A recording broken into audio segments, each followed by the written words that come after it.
cerrará el evento el autor del libro, Jorge Rulli. Vamos a presentar por ende a Marcelo Bullo.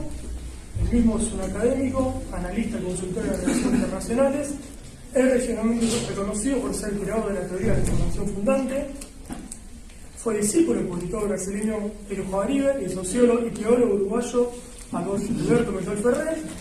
Ha publicado numerosos libros analizando las teorías de las relaciones internacionales y la construcción del poder de las naciones, entre ellos la insurrección fundante, insurrección y desarrollo y relaciones internacionales, una teoría crítica desde la periferia sudamericana.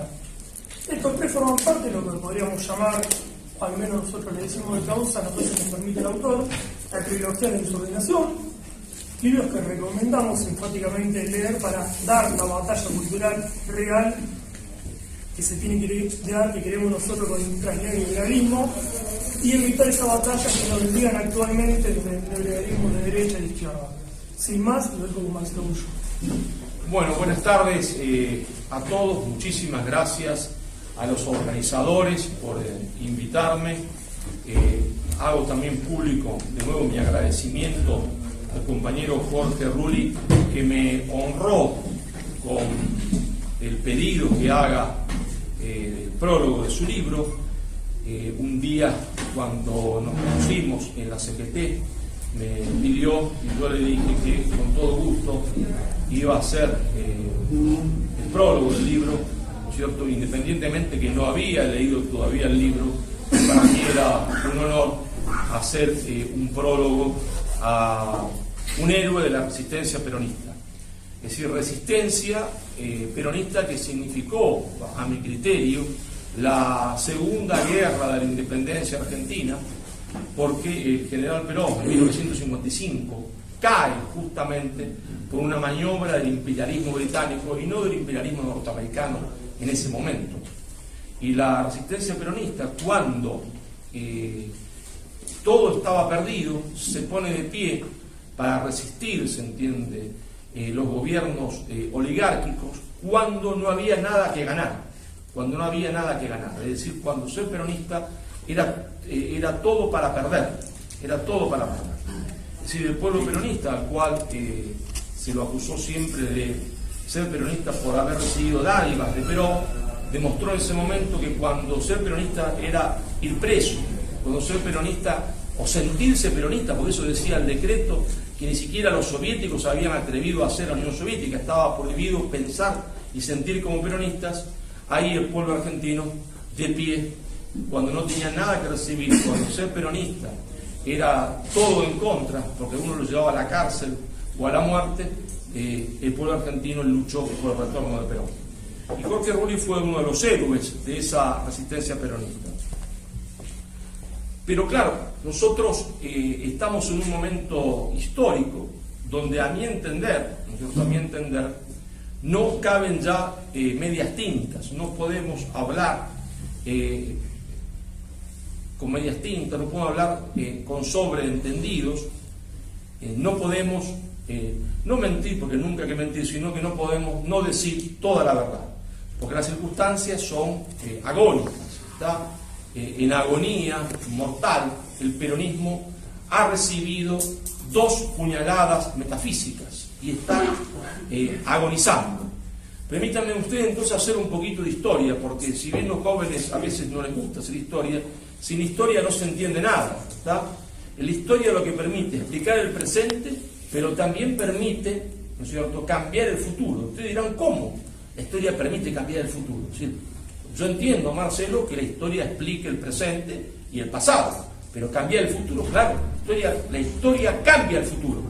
De ahí que todos quieren que no se hable de historia o tergiversan la historia.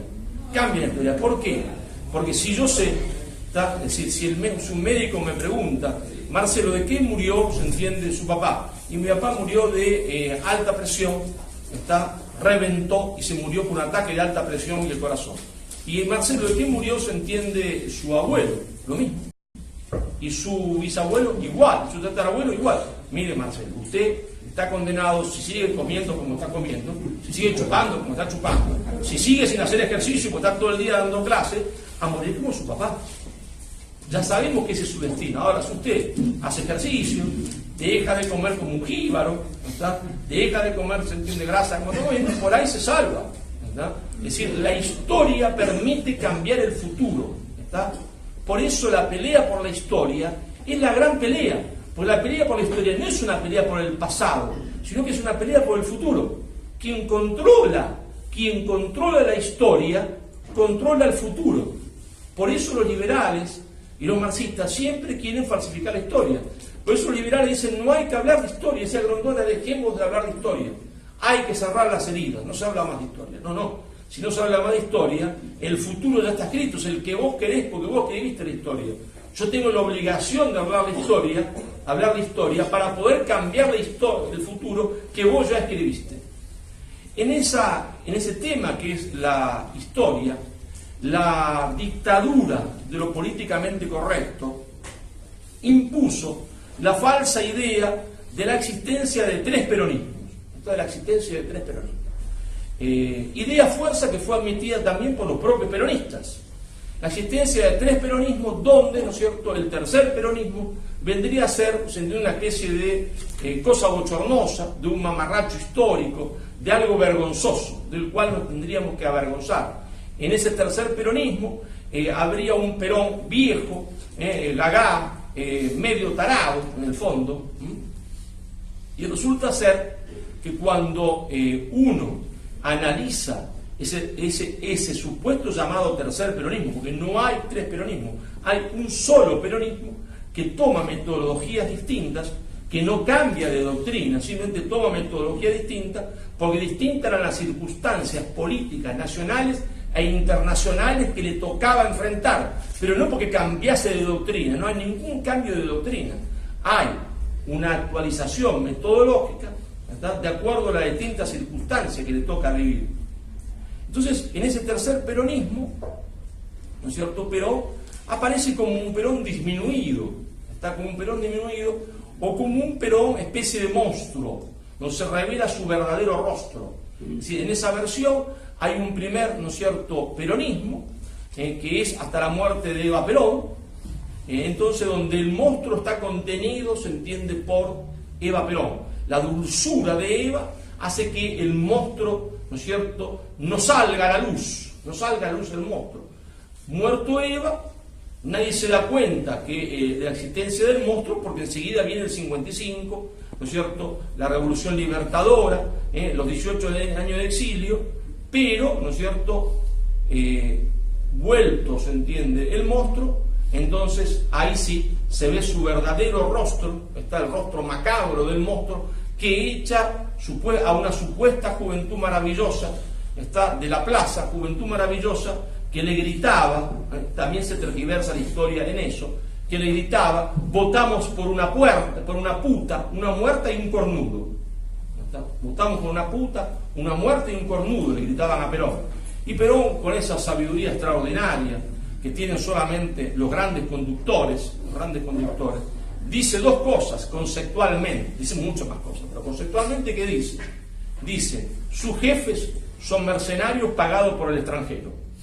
Sus jefes son mercenarios pagados por el extranjero, es decir, traidores, mercenarios, ¿no?, agentes del extranjero. Y después dice, ustedes, muchachos, son unos imberbes. Es el mayor insulto que le dice a un hombre que lo han acusado de cornudo, ¿está? Él le dice imberbe. ¿Qué quiere decir imberbe? Porque el gran problema de Argentina es que nadie va al diccionario, nadie lee. Quiere decir nada más inmaduro. Le dice, muchachos, ustedes son unos inmaduros. Son tan estúpidos, tan inmaduros, que no se dan cuenta que si esperasen un poquito, sin decirme nada, se quedan con el movimiento, porque yo me voy a morir dentro de poco. Porque son tan inmaduros, lo que los lleva a una soberbia absoluta, que ni siquiera se dan cuenta de eso. Entonces le dice, inmaduros, ¿verdad? Pero ese Perón, al cual en las dos versiones del tercer Perón, o es un Perón disminuido, o es un monstruo. Sin embargo, cuando nosotros miramos la historia sin anteojeras, con los datos objetivos, vemos que es el Perón mejor de todos. Es el Perón que realiza la última reactualización doctrinaria. Es el Perón que imagina cómo va a ser el mundo en el 2050. Entonces el Perón que realiza la correcta incorporación de la ecología dentro del peronismo, adelantándose a cualquier líder del mundo. Es el Perón más lúcido de todo. ¿Y por qué podemos afirmarlo con total claridad? Lo podemos afirmar con total claridad porque es el Perón, se entiende, que hace el proyecto argentino, el modelo argentino para el proyecto nacional, el modelo argentino para el proyecto nacional, es decir, un esquema, un libro que habla, se entiende, para el mundo del 2050, mundo que nadie imaginaba. Él sí, decía, viene la etapa del continentalismo, cuando nosotros nos estábamos desangrando entre las naciones, va a venir después la etapa del universalismo, es decir, para eso tenemos que prepararnos, para eso tenemos que prepararnos construyendo un Estado continental, pero dentro de ese Estado continental, la primera célula de todas sigue siendo la familia, y habla, se entiende, casi como un sacerdote, y dice, la familia es el núcleo fundamental, y dice, señores, se lo dice a los jóvenes, el matrimonio es una misión, y quien no está dispuesto a cumplir como misión, que no se case. No es cualquier cosa, es una misión, dice él. Entonces habla de la cultura, habla de la geopolítica, es su testamento político, pero mirando el 2050, es decir, Perón realiza la última reactualización doctrinaria en el modelo que ya venía anunciando en todos los discursos, la completa, no se contradice en nada de lo que había dicho anteriormente, sino que lo reactualiza, porque las doctrinas son, en esencia, eternas en los grandes principios, vuelve a reafirmar el peronismo es una doctrina de la vida profundamente popular, humanista y cristiana. Esto es mortal para las dos ideologías que se están disputando el mundo en ese momento, porque Perón dice hay dos materialismos, el materialismo capitalista, el materialismo colectivista, y hay una sinarquía desde el punto de vista cultural, dice, los dos culturalmente son lo mismo.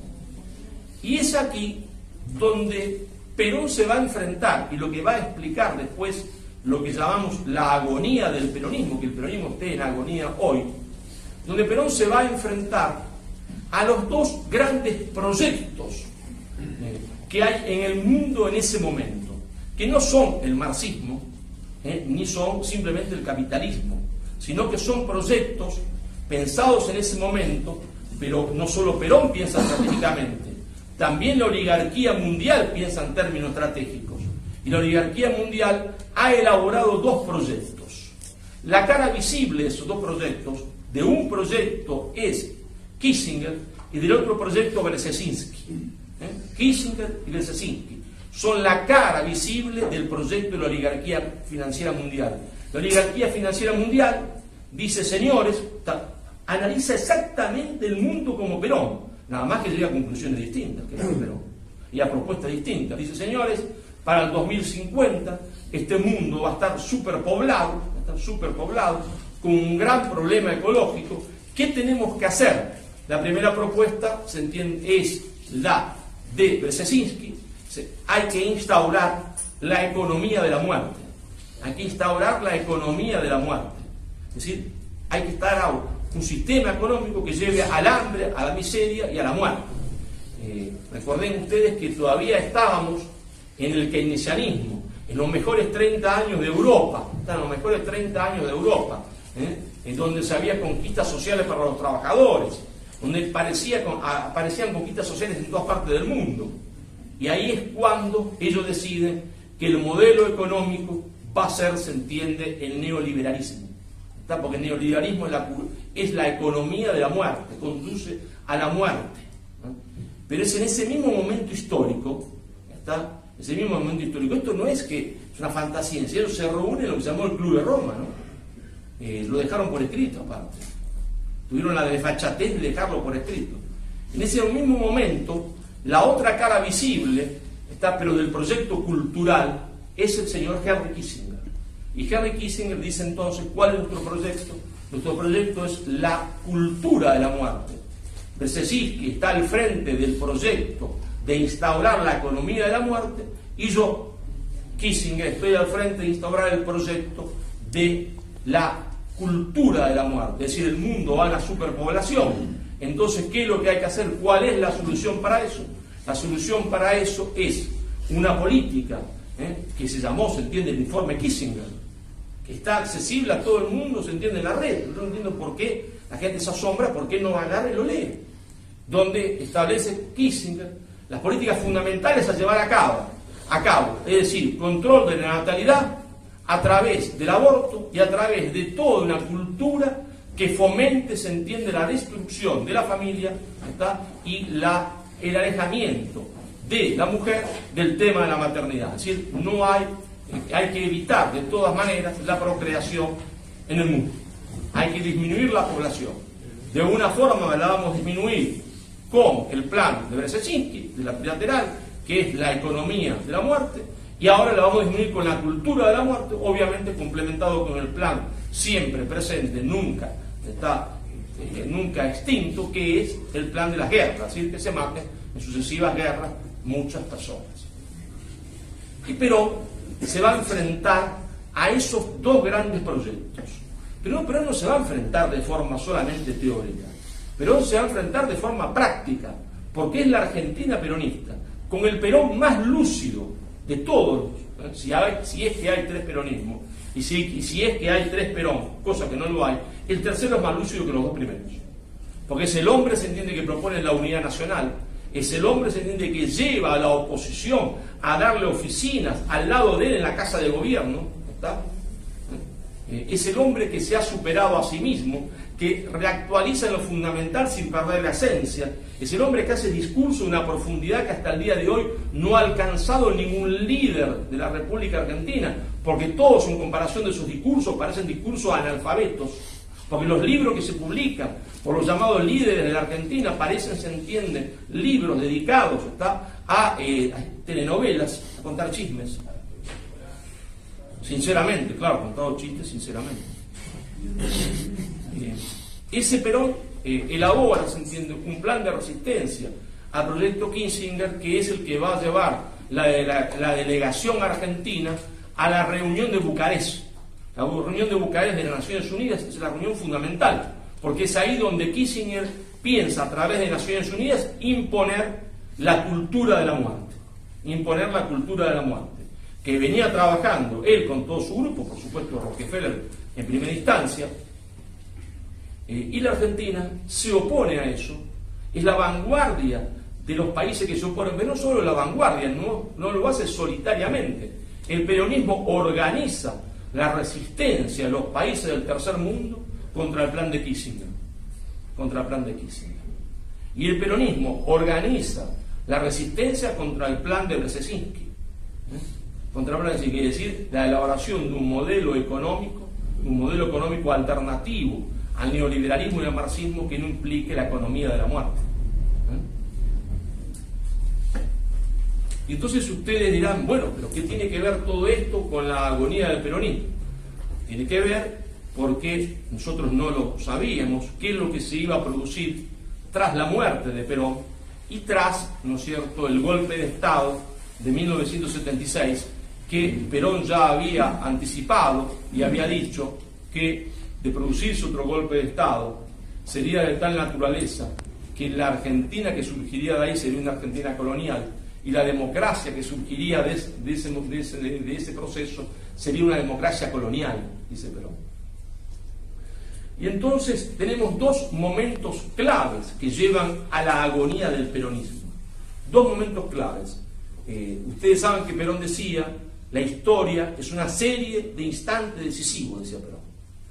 Una serie de instantes decisivos, no de procesos, como hablan muchos compañeros peronistas tomando el marxismo.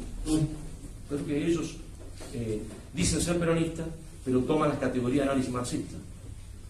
Una serie de instantes decisivos, no de procesos, una serie de instantes decisivos. Ese instante decisivo, el primer instante decisivo que provoca la agonía del peronismo, es cuando, después de la hiperinflación, la primera, la asunción de Menem, y la segunda, Carlos Saúl Menem, ¿cierto? Carlos Saúl Menem adopta finalmente, ¿cierto?, el proyecto económico de Brzezinski, es decir, el neoliberalismo, la economía de la muerte. Cuando Carlos Saúl Menem toma el proyecto del neoliberalismo, lo hace suyo, es decir, el peronismo que había nacido como alternativa a todo eso, como oposición a eso, ¿está?, el peronismo mismo toma, se entiende, todas las medidas económicas propuestas por el enemigo, la hace propia y las ejecuta en el gobierno, en nombre de Perón. En nombre de Perón. En ese momento, Carlos Saúl Menem abandona el peronismo, ¿no? Abandona, se va del peronismo. Pero yéndose del peronismo se queda como el peronismo, porque él es la figura central en ese momento del peronismo. Si yéndose doctrinariamente del peronismo, se queda momentáneamente con la estructura partidaria del peronismo. Y abandona el peronismo. Y ahí comienza, se produce la primera puñalada metafísica mortal al peronismo.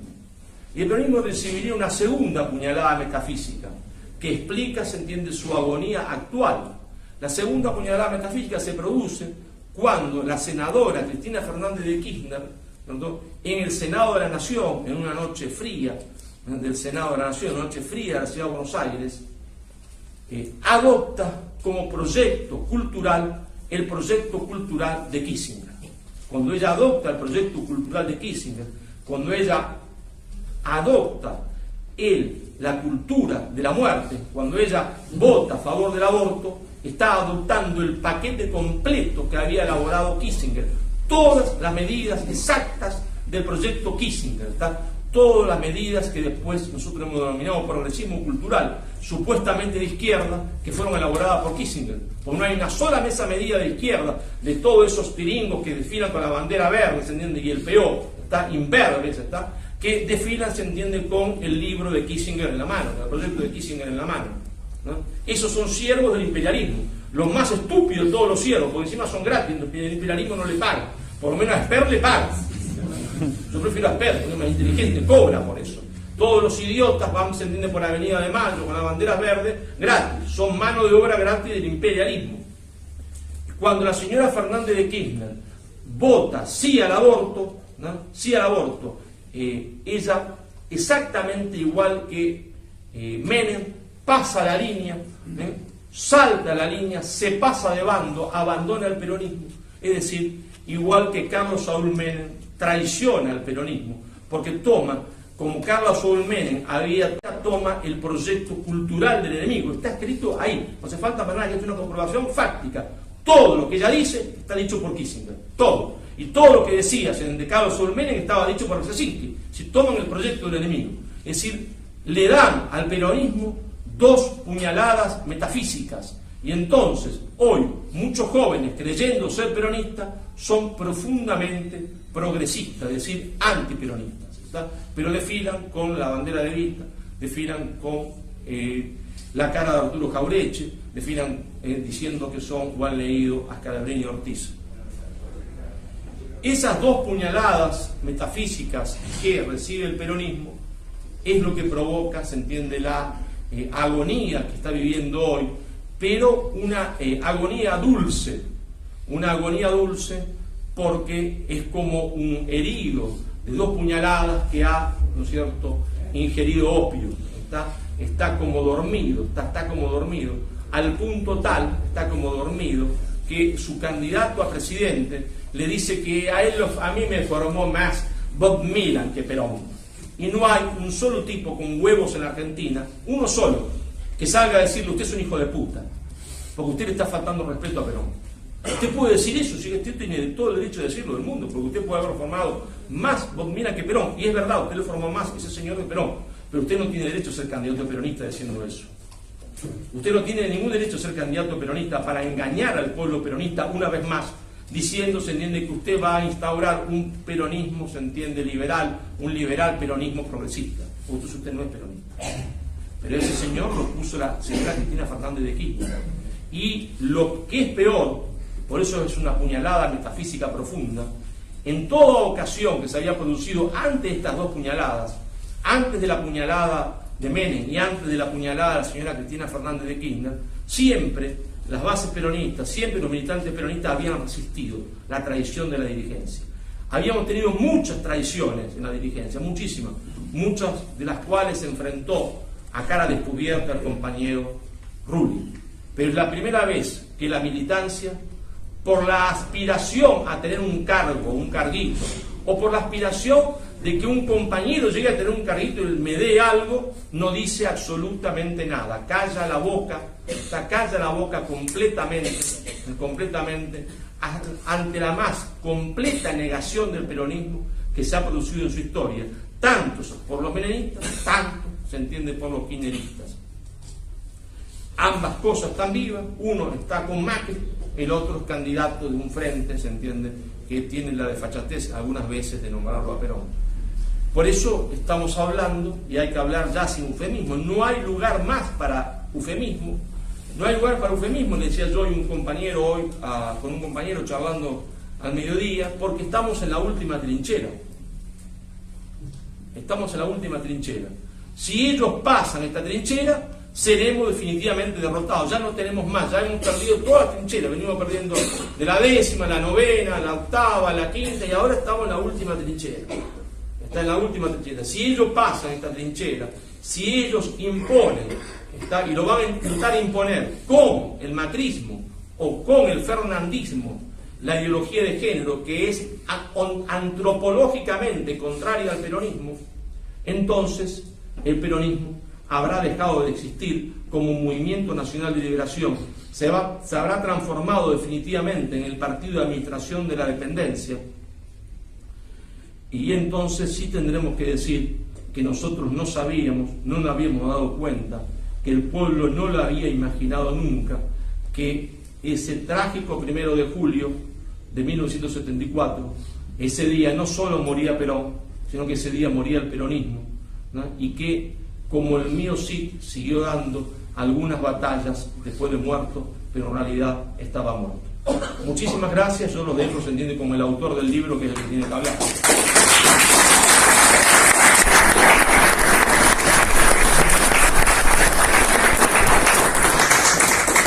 Bueno, ahora pasará a hablar Jorge Eduardo Rulli, el autor de la Teoría del Peronismo. Vamos a dar un breve repaso de su trayectoria. Él es dirigente de la primera juventud peronista resistente, tenía 15 años cuando decidió sumarse a la resistencia peronista para luchar en las calles de Buenos Aires por el regreso de Juan Domingo Perón. También es experto en desarrollo sustentable y uno de los fundadores del grupo de reflexión rural que inició en la Argentina la lucha con los transgénicos. Fue el coautor de diversos libros, tales como Transgénicos y Fracaso del modelo agropecuario. Vale aclarar que para nosotros es un fuerte honor que un héroe de la resistencia peronista como Jorge Rulli de nuestro primer evento, un héroe que sigue batallando, creemos nosotros, con el nacionalismo cultural. Hoy, entre tanto, ya ni siquiera izquierdas ni derechas, ya es neoliberalismo, ya lo dicen los candidatos, ya a cara descubierta, por lo cual, por un lado, celebramos la verdad que ese día que el progresismo es un liberalismo de izquierda, y por otro lado, como bien mencionó Marcelo, esperamos que esto haga despertar a varios para que nos demos cuenta que debemos volver a una verdadera resistencia peronista, por decirlo así, por una resistencia por Argentina, ¿no? Bueno, lo dejamos con Jorge Eduardo Rulli. Buenas tardes, compañeros. Yo quisiera expresar mi reconocimiento por el hecho de que hayan venido hasta aquí en una noche fría como esta. Hay un aire muy particular en estos días de pena y de conmoción, ¿no? Porque estamos asistiendo a momentos terribles de nuestra historia. Ojalá que haya un amanecer, como siempre estuvimos convencidos que después de la noche amanecía, ¿no?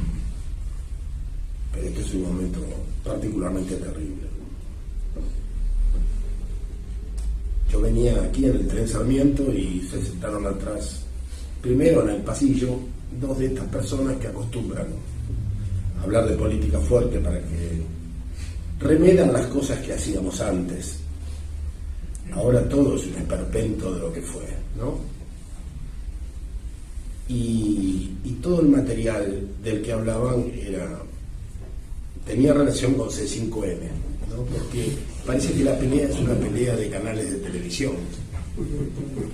Es raro, ¿no? Yo venía con mucho dolor también, pero tratando de comprender, de analizar, ¿no? Como ser un observador de lo que decían, ¿no?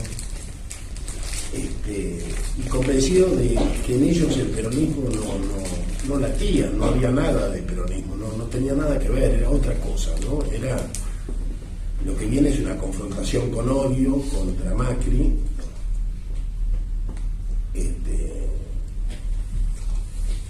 y un redescubrimiento de la miseria ahora, ¿no? Como si no hubiese antecedentes. El peronismo nunca dejó un 30% de pobres, no, eso no existe, ¿no?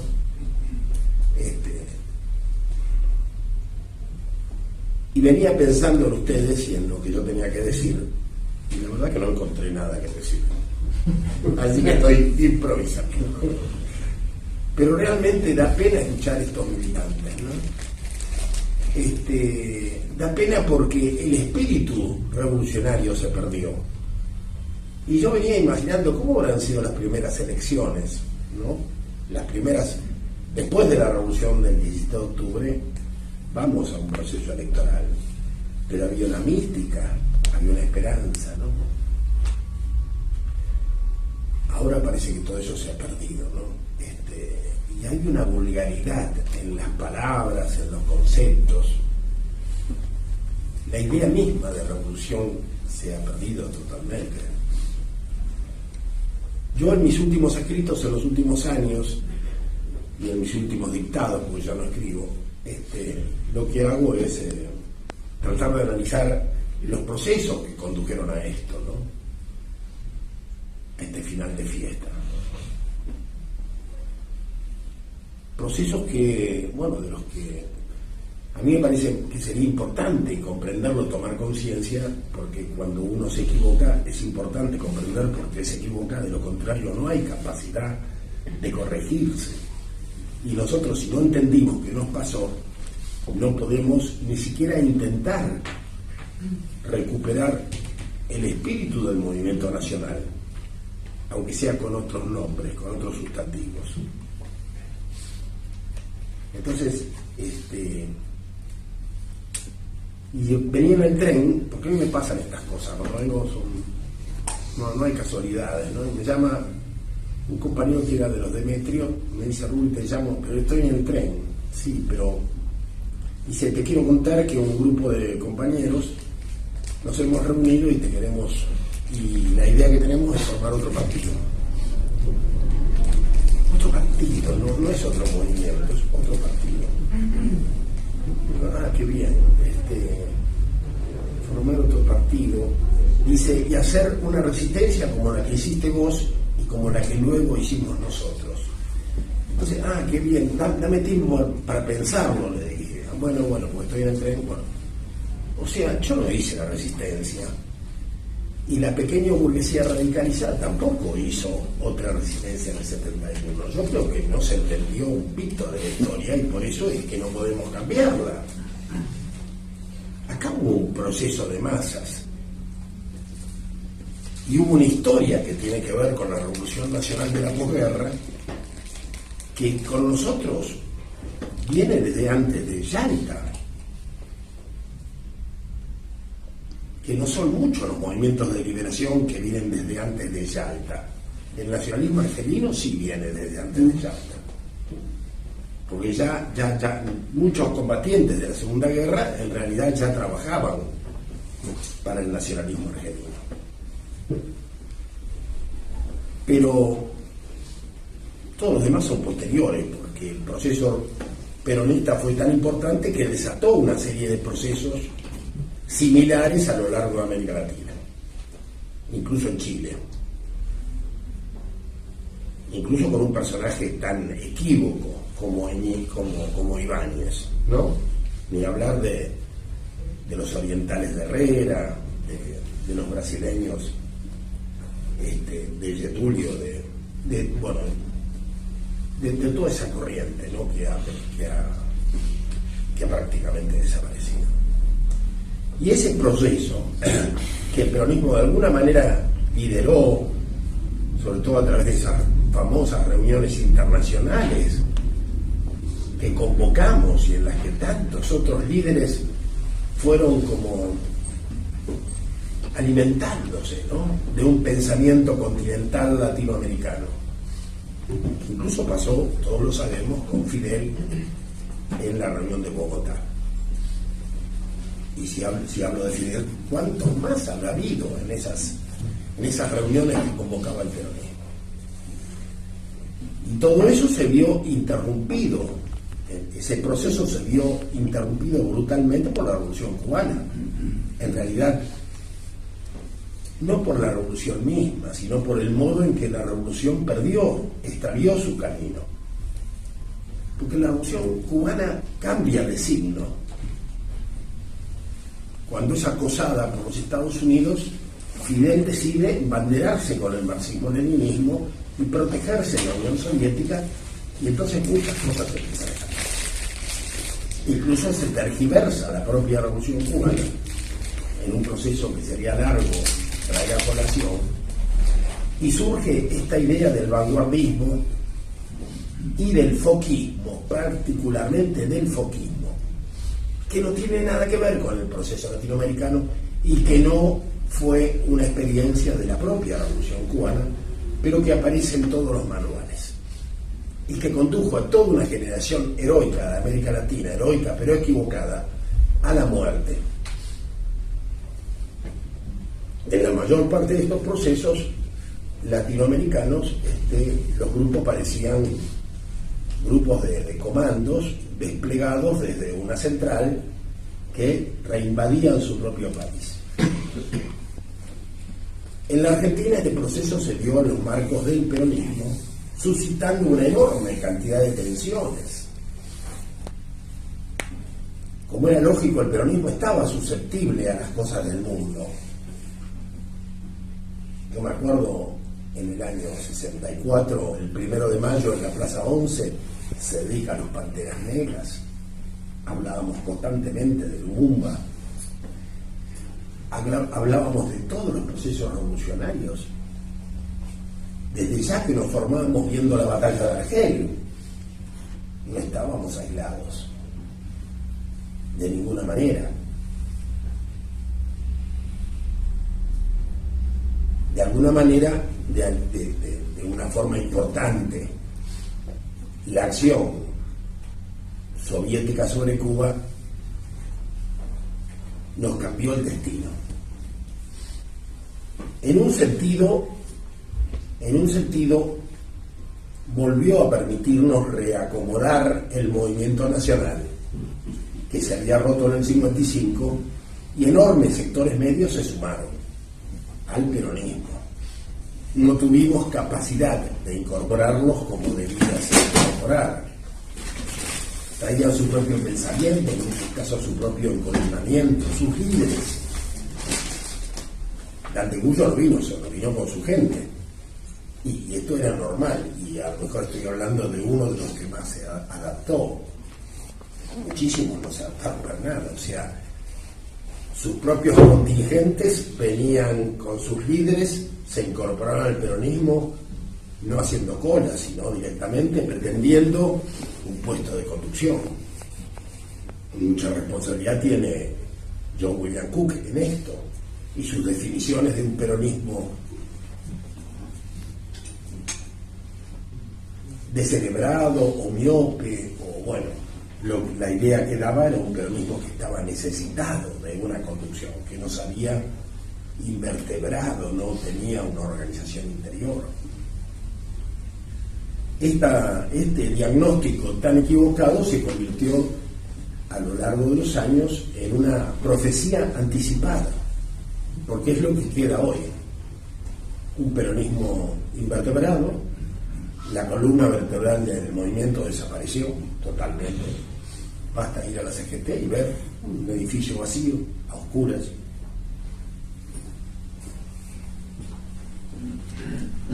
Miope para sus propias tradiciones. ¿Quién habla del legado? ¿Quién habla como Marcelo de los legados del líder? Del documento, ayer murió Yolanda Ortiz.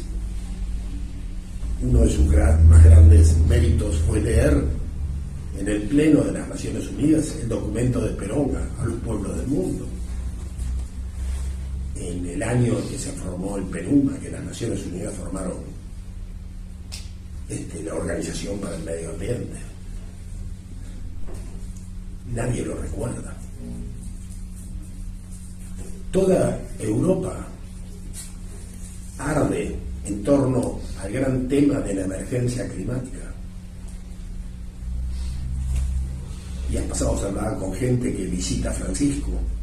Me decían que el Papa está convencido que el 2050 va a ser un año terrible. Yo no he escuchado a nadie del peronismo, no solamente que hable de esto,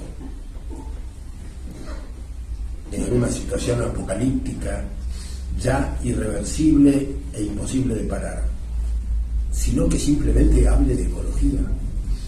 Podemos encontrar como rara avis algún dirigente municipal de los que se dice peronista que hable de comer sano, pero ninguno va más allá de comer sano, es una cuestión individual. Esto es espantoso, porque estos conurbanos, que probablemente en 20 o 30 años queden bajo el agua, esto los hizo el peronismo. Esto no existía antes de Menem, este hacinamiento brutal de lo que fue la clase trabajadora argentina, y el peronismo lo consintió, lo avaló, lo votó y ahora lo explota. Es como que se inventó el kirchnerismo en los conurbanos. Al no haber fábricas tiene que haber asistencialismo. ¿Y de dónde sale el dinero?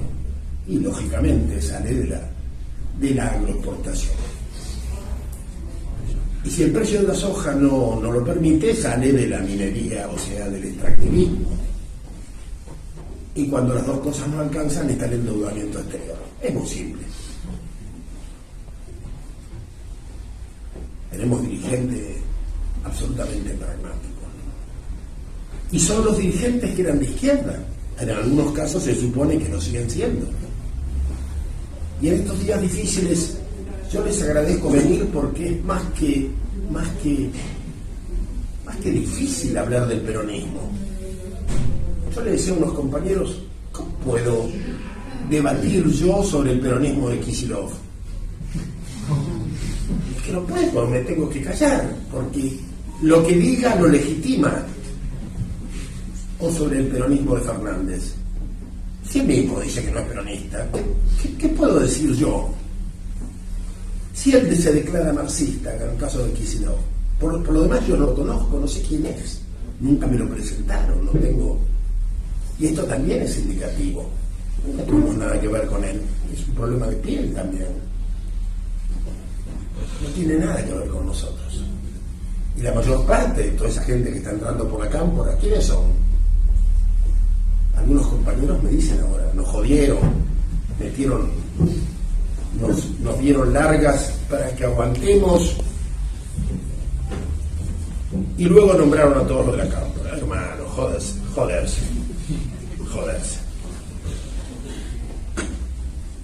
Podríamos estar horas hablando de estas situaciones telefónicas. Compañeros que me llaman, Rubuli, no te enojes. En la conversación con Cristina logré meter el tema de Rodolfo Kusch.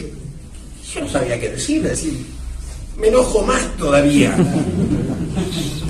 ¿Se entiende? Estuviste con Satanás y le das un escapulario. ¿Qué te pasa?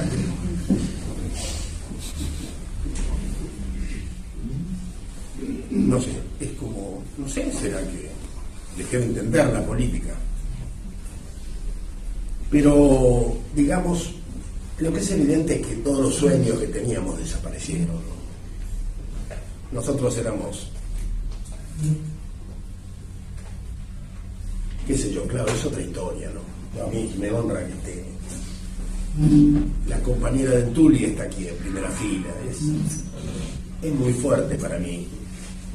Yo no, la verdad que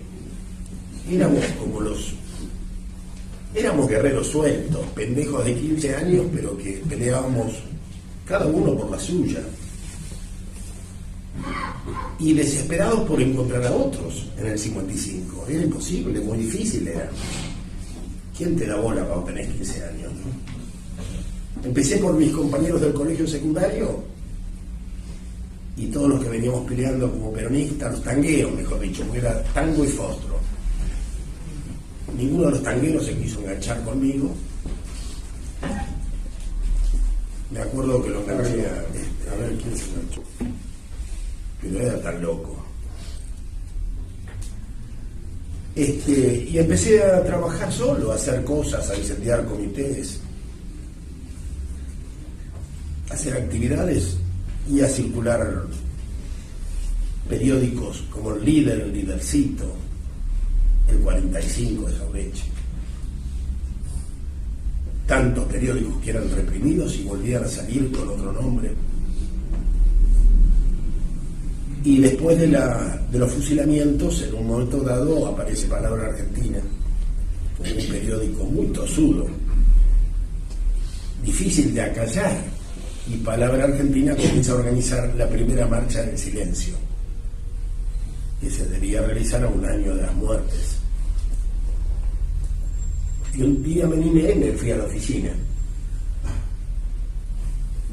de Palabra Argentina, y ahí lo conocí al Tuli. El Tuli era el que lo organizaba. Y bueno, ya no dejé de verlo hasta el final, ¿no? Años, tantos, ya al final somos todos parientes. Muchos años pasaron, ¿no? Y así nos fuimos conociendo en la calle, ¿no? A veces porque uno te protegía de alguien que te atacaba por la espalda y ya, bueno. Y a veces porque uno corría para el mismo lado que el otro y después se escondía en la misma estación del subterráneo y después nos íbamos y al final descubrías que en realidad vivía a una cuadra de tu casa. Así fue una experiencia que tuve con un morochito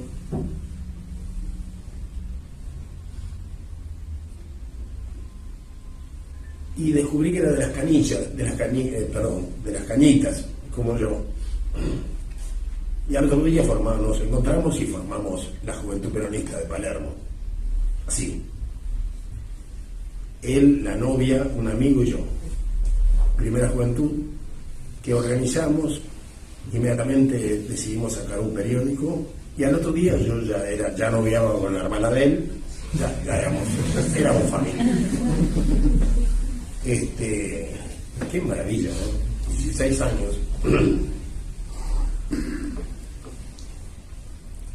Y un mes después habíamos encontrado a los viejos del barrio. Lo primero que hicimos fue buscar a todos los viejos que nos transmitieran las tradiciones. Y entonces ahí subimos cuáles eran los grupos, cuáles eran los clubes de barrio, quién los había ocupado, cómo se había dado el golpe en el barrio. Y empezamos a relevar cuáles eran los edificios altos, dónde poner los francotiradores. Teníamos toda la idea de que ese proceso terminaba de manera insurreccional. Siempre, nunca perdimos esa esperanza, estábamos convencidos. No que íbamos a formar otro ejército, sino de que íbamos a quebrar a ese ejército y lograr que una parte retomara el camino nacional. Por eso en la revolución del 9 de junio, allí en ese barrio de Palermo, la noche en que se levanta Valle, a las 11, 12 de la noche, bullía la avenida Santa Fe, como si las vidrieras estuvieran abiertas o los bares y los negocios abiertos e iluminados. La gente iba y venía como si estuviera mirando vidrieras, pero estaban en realidad todos esperando el reparto de fusiles a lo largo de Plaza Italia y de Avenida Santa Fe. Había una gran esperanza. No quedan ni los rescoldos de aquello, ¿no? Lo han ido liquidando. Y yo creo que la gente que se incorporó a finales de los años 60 era buena gente, evidentemente.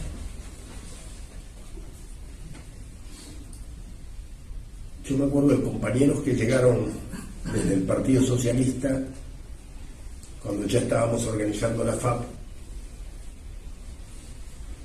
que me contaron su experiencia. Ellos se habían sumergido, el partido les ordenó sumergirse para formar un brazo armado. Y ellos lo hicieron. Y trabajaron durante mucho tiempo, juntando documentos, casas de seguridad. Mientras tanto veían que el partido se dividía. Una y otra vez se fragmentó totalmente. Entonces se pusieron a redactar un documento donde ellos expresaban su propia opinión como brazo armado del partido. Y cuando lo tuvieron listo el documento, se presentaron al Comité Central para expresar su opinión. Se imaginan la sorpresa.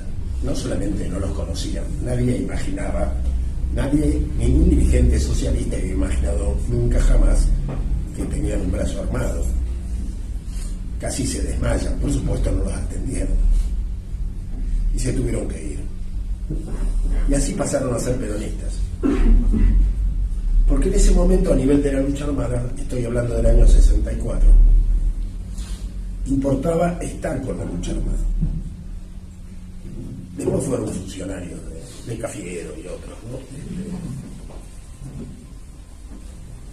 Pero, digamos, cuando uno, al menos en ese momento de gran confusión, importaba la guerra, estoy hablando vuelvo a los años 60, y no tanto el pensamiento de cada uno, la ideología, ¿no?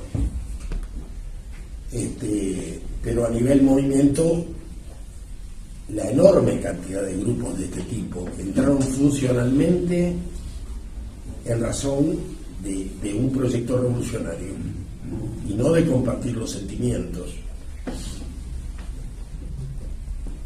profundos del peronismo, y que venían además de padres muy gorilas. En este caso, algunos de estos chicos me dijeron que en su familia, en Santiago del Estero, en algunas reuniones familiares, no faltó quien se preció de haberle cambiado el clima a la provincia. ¿Se imaginan? Y el nieto de ese hombre era peronista. Era maravilloso, en cierto sentido, pero cuando hubo una incapacidad de incorporar a miles de estos jóvenes de sectores medios a un peronismo que les diera una razón y sobre todo una ubicación, terminaron ellos cambiándonos la naturaleza. No importa ya si tuvieron la culpa o no, la tuvimos nosotros, pero el peronismo dejó de ser lo que era. Están de por medio nuestros fracasos, está de por medio las propuestas de John William Cook. Hay muchas cosas a las que podemos acusar. Está la propia soberbia de los hijos de la clase media. Está el problema del marxismo, claro, es demasiado. Pero bueno, esto lo vivimos en ese laboratorio que fueron los años 60 y que permitirían comprender lo que pasó en la década del 70. Y la década del 70 fue clave, ¿no? Porque llegó un momento en que era muy difícil resistir. Ustedes se acordarán, las manifestaciones peronistas eran muy abiertas, muy sueltas, siempre, porque se reivindicaba la libertad individual. Hasta que en los 70 a alguien de la tendencia se le ocurrió poner una soga alrededor. Y después caña hasta cuadras. O sea que era un corralito. Y en ese momento no nos pareció tan grave. Ahora yo me doy cuenta que sí. Esto se llama el modo Panal. No nos dimos cuenta que ese modo Panal nos era ajeno. ¿Se entiende? Alguien dijo, un amigo español dijo, Imaginen cómo luchaban los espartanos en Termópilas y cómo avanzaba ese ejército de millones y millones de esclavos que eran los persas. Está claro cuál es el modelo Panal. El modelo Panal nos disminuye como seres humanos. Yo a esta altura creo que una de las razones que nos hundió han sido los encuadramientos que tuvimos, que sometieron al militante. Sometieron esa humanidad, esa capacidad de pelear solo, de estar solo y seguir. Porque en última instancia siempre está solo. En la tortura está solo.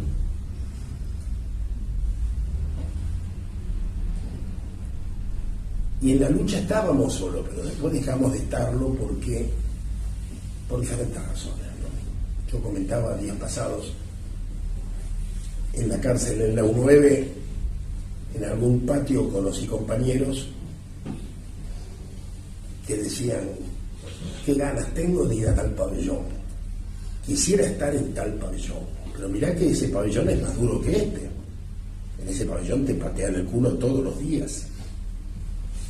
Sí, pero se funciona, me decían. Se funciona. Los compañeros funcionaban. Y nosotros no nos rebelamos ante ese modo Panal, modo hormiguero que se nos imponía, que no era propio del peronismo. Era modo empresarial de los sectores medios, no se podemos buscar. ¿Qué significaba funcionar en la cárcel? Significaba un grado de enajenación.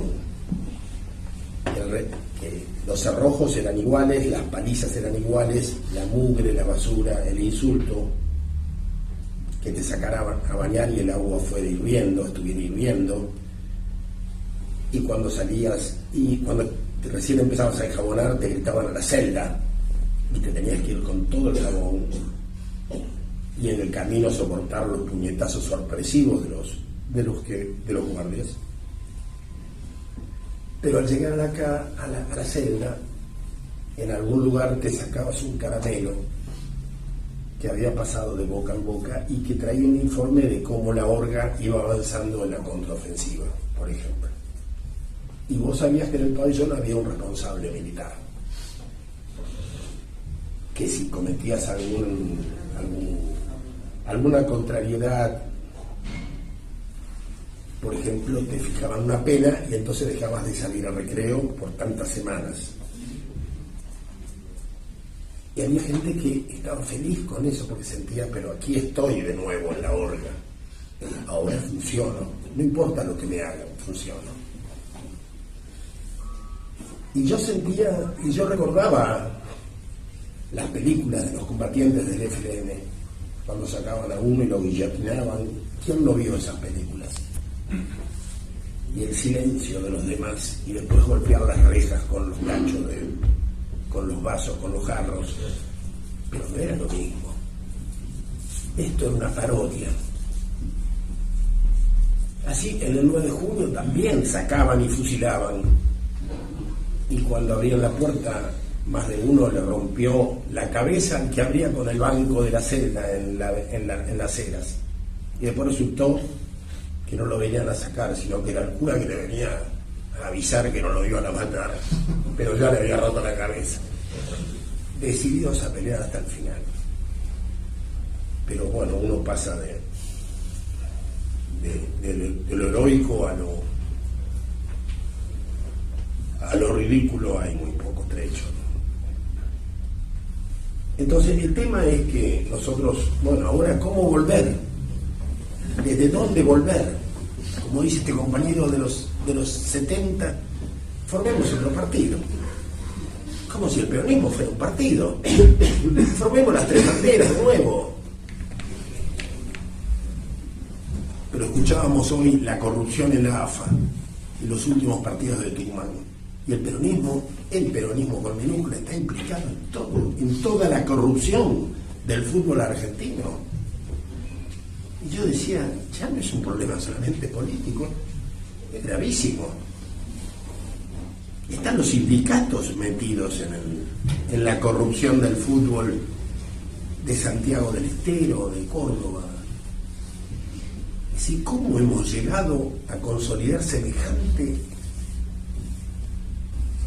aparato de corrupción ideológica, de degradación humana? A mí me parece que vale la pena investigarlo, y este libro lo intenta. Y desde el periódico Trinchera, en Facebook, cuando tengo fuerzas, lo sigo intentando. O sea, analizar qué nos ha pasado y qué nos está pasando. A veces soy muy duro. Yo también creí alguna vez que la muerte de Bandol era justicia. La muerte de Klosterman me pareció una barbaridad, innecesaria, propia de los aparatos armados que competían y que se habían habituado a manejar el tema de la muerte. El tema de Rucci me pareció monstruoso, dividió aguas, pero nunca lo consideré como una lucha de clase dentro del peronismo, donde directamente se disputó con la clase obrera liquidando a sus líderes para darle otros líderes. Y por supuesto, la historia, el devenir de la historia, nos muestra las cosas que no supimos ver. Porque ahora no lo tenemos a Klosterman, ni a tantos otros, ni a Bandol, y tampoco lo tenemos al compañero Rucci. Pero lo tenemos a Pérsico. Y la gente come en el plato que Pérsico les da. Y a mí me duele mucho eso. Me duele profundamente, porque el primer derecho no es dar de comer, sino dejar comer. Y a la gente no se la dejó comer, porque Menem aplicó el plan de Bungie-Bor y millones de personas fueron trasladadas de manera forzada o semiforzada a los conurbanos de todo el país. Y hay una intelectualidad servil que ha trabajado para que todo esto fuese aceptado. Y en el día de hoy y ayer, Tomás Abrán escribió un largo artículo reivindicando a Milagro Salas como un portento en la capacidad de que la mujer jujeña, centenariamente maltratada y postergada, asumiera un rol en el escenario de la Argentina política. Y no habla para nada de los conurbanos de Jujuy, porque Alto Comedero es eso. Yo lo vi desde el primer día. Es un conurbano como todos los que hizo Menem, los que hizo el peronismo, que nunca se atrevió a criticar a Menem. Al contrario, ahora hubo gente que salió ahora a hablar de Menem, y Guillermo Moreno dijo: no, señores, los trapos sucios se lavan en casa. Yo no tengo nada que ver con Menem, no tengo por qué lavar ese trapo en mi casa. Y me parece importante empezar a indignarse, aunque sea tarde, porque no podemos recrear otra cosa, llámese nuevo peronismo, llámese lo que sea, si no somos capaces de enterrar y de golpear la mesa y de darle un punto final a lo que tuvimos. Si no somos capaces, y no lo somos. Marcelo hablaba de eso con respecto a Alberto Fernández, realmente. Y lo mismo podemos hablar de Pichetto. Es público que Sáenz habla con Mauricio y Mauricio lo llama luego a Pichetto. Lo terrible es descubrir después que Sáenz y Pichetto son de la misma masonería, de la misma logia. Es duro, ¿eh? El referente del peronismo es de una logia masónica. ¿A dónde hemos llegado? Esto es una vergüenza. Avergüenza llamarse peronismo o llamarse peronista. A eso hemos llegado. Antes dábamos la vida y no nos negábamos. Y esta gente nos han llevado a una situación terrible. yo me acuerdo todavía el compañero Villacorta, que fue con Intes, que debe haber muerto, se tiró sobre el auto de Menem como un loco y empezó a darle puñetazos al capot hasta que la policía lo llevó preso. Esto fue en Catamarca, La Rioja. Pero bueno, estas cosas tenían su valor. No he visto a nadie que haga lo mismo hoy, ¿no? Que vaya a patear el auto de alguno de estos líderes. Y no importa cómo lo juzgamos, pero lo que resalto, lo que rescataría sería el hartazgo, ¿no? El hartazgo de alguien. Como cuando en el 2002 la gente en los restaurantes visualizaba a un dirigente político y golpeaban los vasos y las jarras hasta que se iba, ¿no? No existe ese sustrato popular de indignación.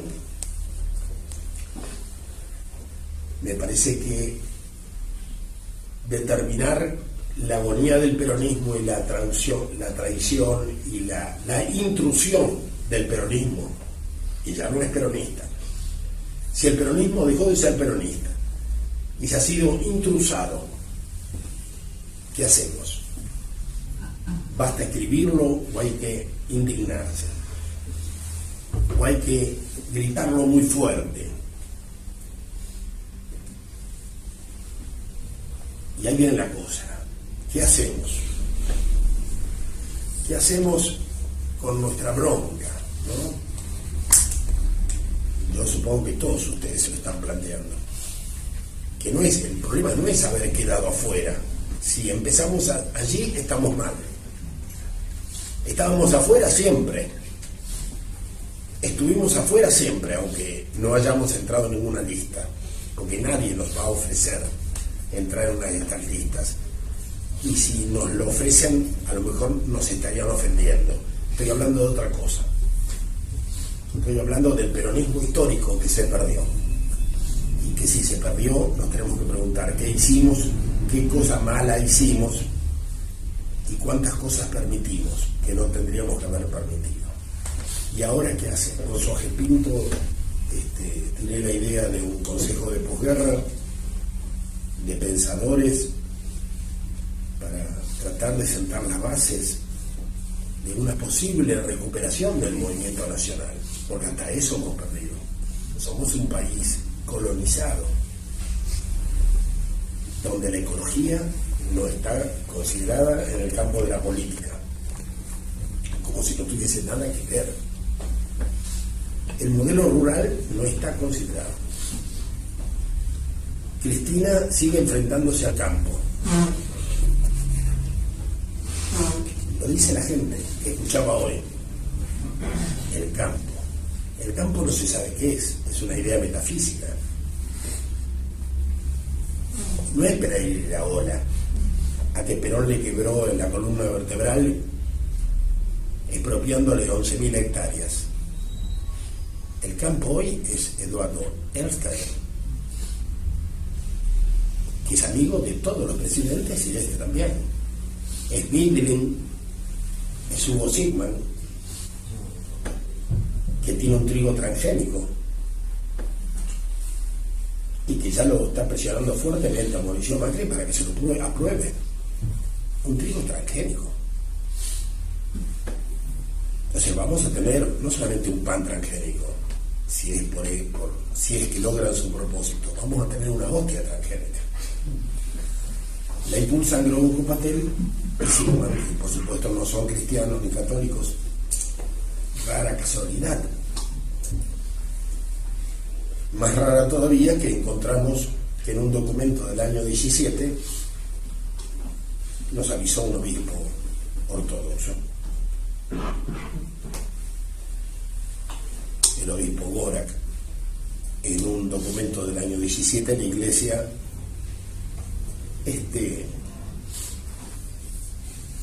documento del rito divino, la congregación del rito divino, es un dictamen contra las hostias para los celíacos que en realidad no tienen trigo y por lo tanto no son válidas. Y dice la hostia debería tener por lo menos una partícula de trigo, y aclara, de trigo verdadero, coma, que podría ser genéticamente modificado. Y sigue hablando de otras cosas. Año 17. Ese trigo salió a la aprobación, el intento de aprobación es del año 19. Qué maravilla, 2 años antes presentían que iba a haber un trigo transgénico. Además, en el 2004, Monsanto tuvo que guardar para siempre su trigo transgénico porque hubo un encuentro de países y organizaciones muy grandes de Europa de consumidores que dijeron: con el trigo no se metan. Y Monsanto celebró un acuerdo internacional que incluso Greenpeace, tenemos el documento de Greenpeace donde festeja este encuentro internacional, donde se compromete Monsanto a no tocar genéticamente, a no manipular genéticamente el trigo. Año 2004. Ahora la Argentina tiene ahí en la gatera un trigo transgénico que, según Mauricio Macri y el ministro de Agricultura, no se puede aprobar porque Brasil no lo compraría. Una excusa muy pobre, ¿no? No hay excusa, no hay razones morales en este país, por supuesto somos un país colonial, pero tampoco hay una reacción de parte de la gente, ¿no? Del común y de los grupos políticos. Ningún candidato toca este tema. Y cuando hay tan grandes movilizaciones en Europa, la última más importante fue en Londres. Durante una semana estuvo Londres casi paralizado, porque la gente demanda políticas para evitar la emergencia climática. Nosotros lo tenemos al rabino y debe estar todo bien, porque aquí no hay un candidato que mencione el tema.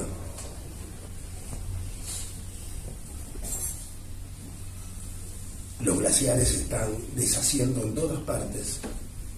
Los emigrados climáticos cada vez más invaden los países centrales.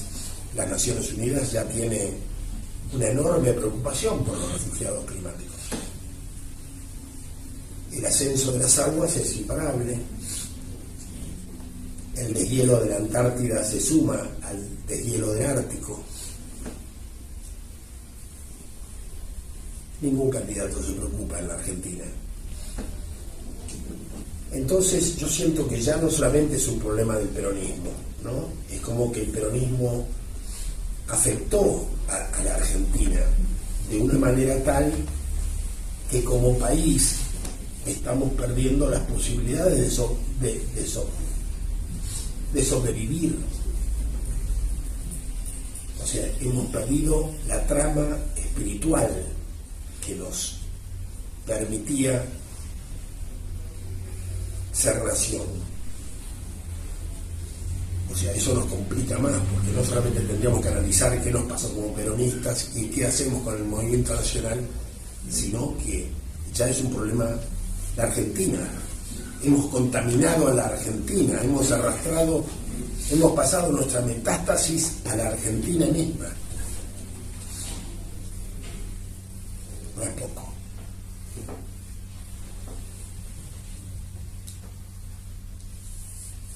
Quizá la solución sea simple, sea patear el tablero, ¿no? Es tan simple como patear el tablero, como se hizo en el año 43. Volver a decir patria sí, colonia no, y juramentarnos en ese compromiso terrible de volver a tener una patria. Gracias.